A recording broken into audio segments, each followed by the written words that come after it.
Bonjour et bienvenue sur cette plateforme d'encouragement. Je suis Patricia et aujourd'hui nous sommes en pleine période de rentrée professionnelle, rentrée académique. Et si tu as déjà des enfants, c'est également la rentrée scolaire. Donc j'imagine que tu es déjà à fond dans les boîtes à lunch, les sacs à lunch. Et donc pour ma part, sur cette chaîne, nous parlons de foi, nous parlons de finances à la lumière de la parole. Dans cette vidéo, je te partagerai 5 principes sur comment vivre une rentrée spirituelle et financière sans stress. Crois-moi, ça va changer ton regard sur l'argent. Si cela t'intéresse, alors installe-toi et bienvenue. Sans plus tarder, nous allons commencer avec le premier principe, qui consistera simplement à faire le point. Faire le point de tes finances et faire le point de ta foi.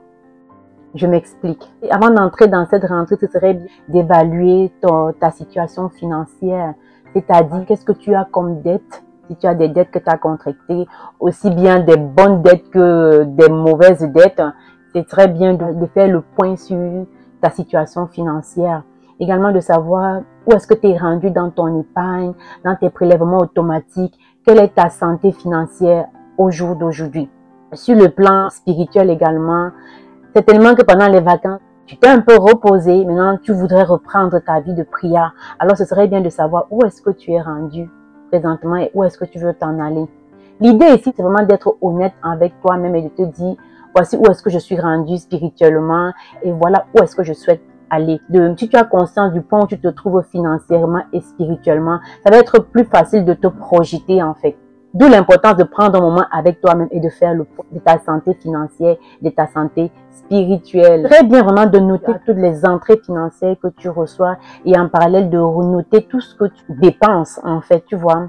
Je suis certaine qu'en faisant cet exercice qui semble anodin, tu remarqueras plusieurs dépenses discrétionnaires dont tu peux t'en passer. Une petite anecdote en rapport avec ce que je viens juste d'illustrer, c'est que personnellement, ce déclic m'est venu après avoir lu le livre En as-tu vraiment besoin, dont je parle souvent beaucoup ici, de Meg Schwinn.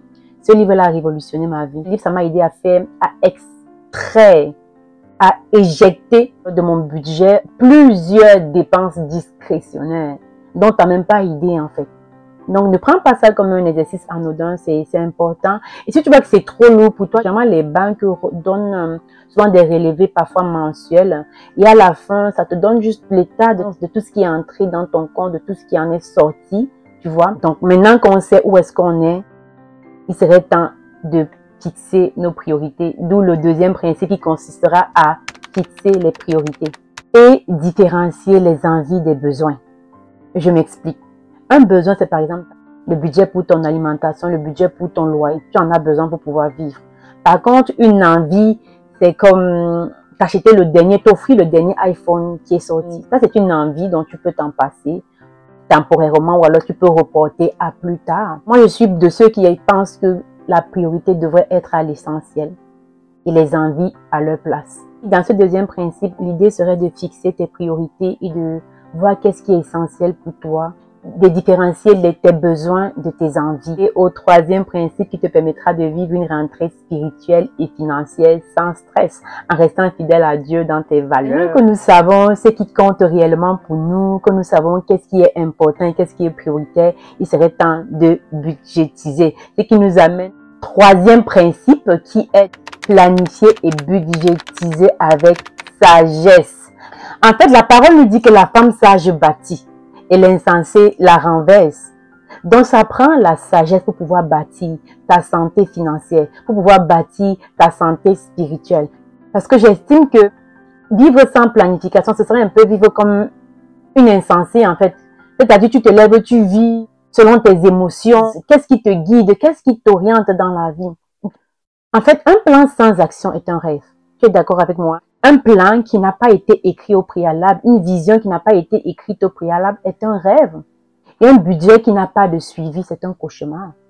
Il faut un suivi dans tes dépenses, un suivi dans tes finances, un suivi dans ta vie spirituelle. Alors pour le volet finance, comment faire le suivi? Je sais que dans certains pays, la paye se fait chaque mois. Mais nous, ici en Amérique du Nord, dans certaines entreprises, la paye se reçoit à chaque semaine et dans d'autres aux 2 semaines. Pour mon cas, dans mon entreprise, c'est à toutes les 2 semaines.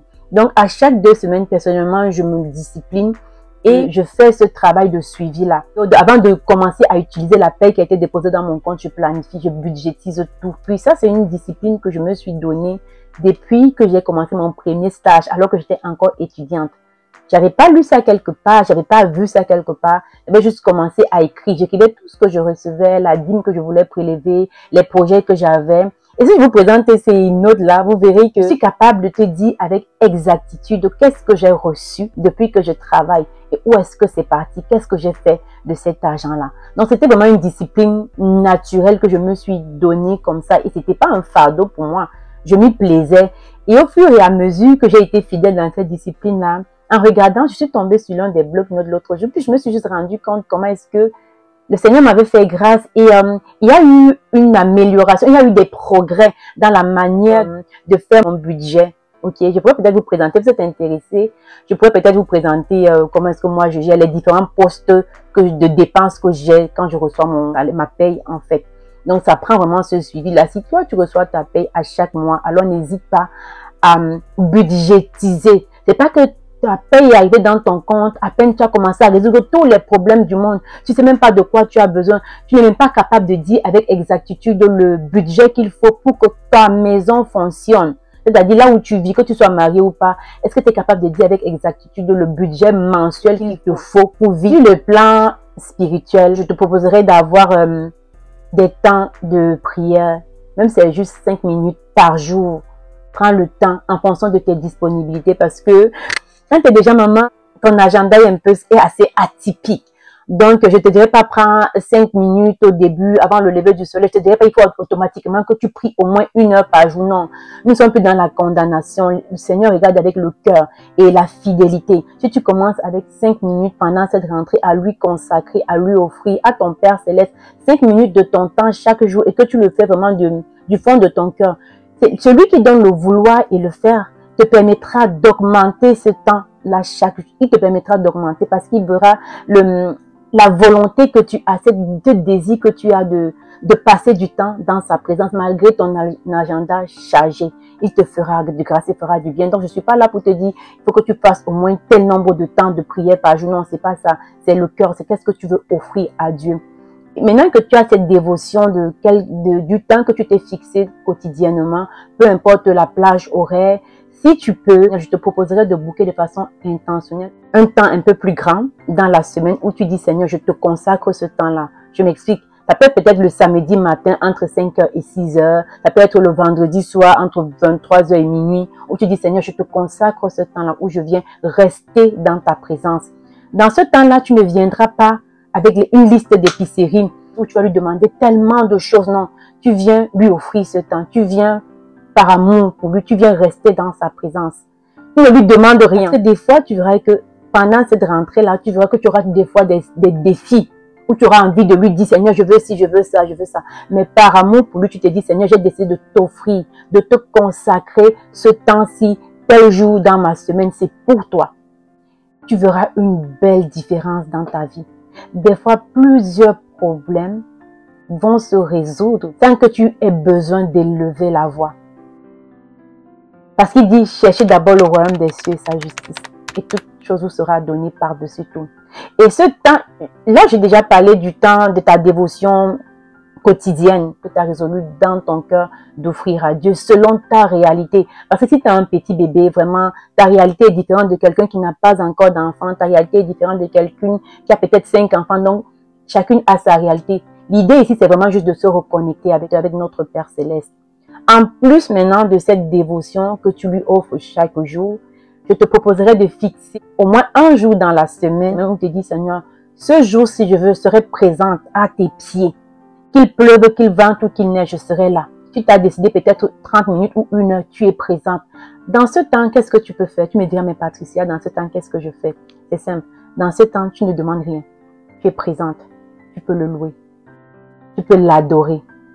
Tu peux juste apprendre à l'écouter. Si par exemple, tu es encore à l'étape où tu apprends à écouter le Seigneur, c'est un bon moment juste pour rester silencieuse. Apprendre à l'écouter. Tu peux méditer la parole de Dieu. Prendre ta Bible, commencer à méditer.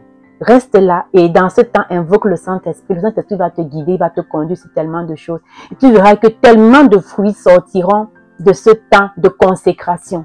Alors, j'ai beaucoup parlé sur ce point. Il y a tellement de choses à dire, mais je peux m'arrêter là parce que la vidéo se veut plutôt courte. Le quatrième principe, ça va être la générosité. Oui, la générosité. Oui, donner n'a jamais appauvri quelqu'un.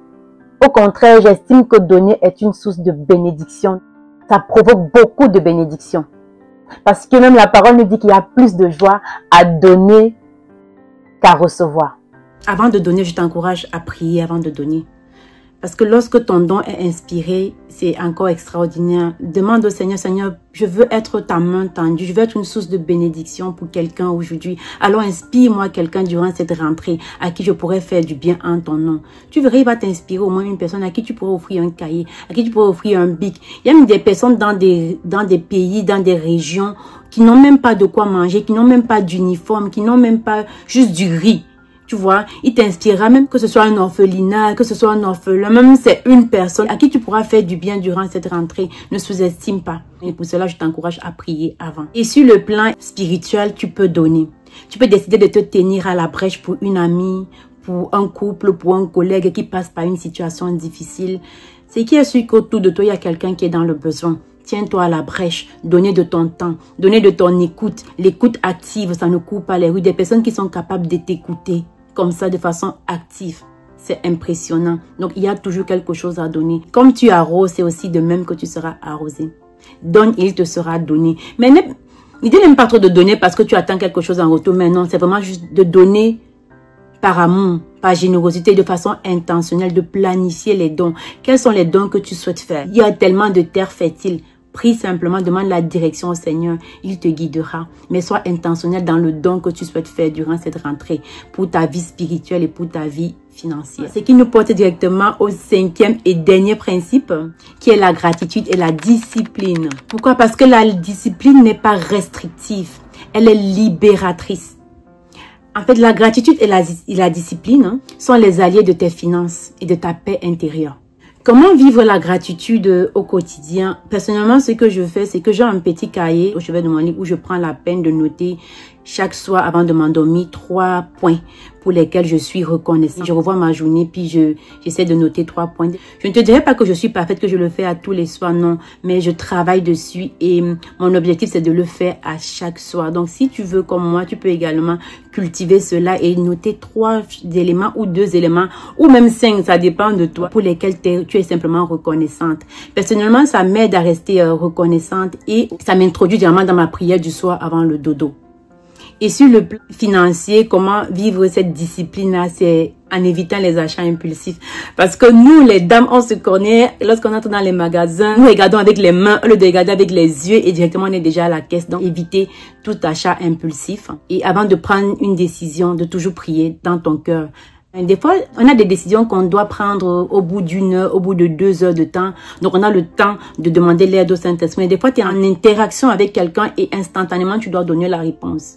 Même dans ces moments-là, n'hésite pas à inviter le Saint-Esprit de t'inspirer les paroles que tu dois dire. Parce que le Saint-Esprit est celui qui nous enseigne toutes choses. Donc, n'hésite pas à lui poser des questions, à lui demander son avis, à lui demander des conseils lorsque tu dois prendre des décisions. Avec ces 5 étapes, tu pourras aborder cette rentrée dans la sérénité, sans stress et sans pression. Nous allons clôturer en revoyant nos 5 principes. Le premier principe était de faire le point aussi bien sur nos finances, que sur notre vie spirituelle, sur nos finances, avec nos dettes, où est-ce que nous sommes rendus, qu'est-ce que nous avons comme dette, où est-ce que nous sommes rendus avec nos épargnes, où est-ce qu'on veut s'en aller. Deuxième principe, c'était, tu te rappelles, c'était de fixer les priorités pour pouvoir discerner les besoins des envies.